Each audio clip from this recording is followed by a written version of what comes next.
সম্মানিত মুসল্লি, ঈমান দুর্বল হয়ে যায় এমন বিষয়গুলো জানা আমাদের জন্য অনেক গুরুত্বপূর্ণ একটি অংশ। অতএব ঈমান দুর্বল হয়ে যায় যে বিষয়গুলোর উপর আজকের আলোচনায় সেই বিষয়গুলো তুলে ধরেছে, যা প্রতিটি মুসলিমের জন্য জেনে রাখা আবশ্যক। তাহলে জেনে নেই ঈমান বিনষ্টকারী বিষয়সমূহ। যেমন ১. কোনো প্রকার শিরকে লিপ্ত হওয়া। ২.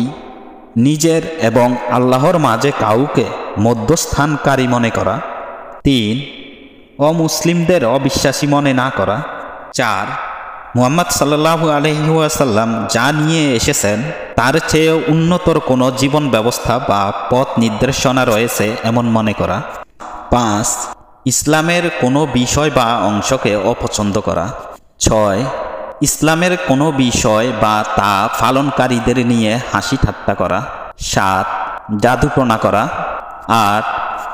অবিশ্বাসীদের সমর্থন করা এবং তাদের প্রতি অনুগত থাকা। ৯. কারো কারো শরীয়ত না মানলেও চলে এমন বিশ্বাস পোষণ করা। ১০. ইসলামের গুরুত্বপূর্ণ বিষয়গুলি না শেখা এবং না জানার জন্য চেষ্টা করা। ১১. ইসলামের কোনো অংশকে অবিশ্বাস করা। ১২.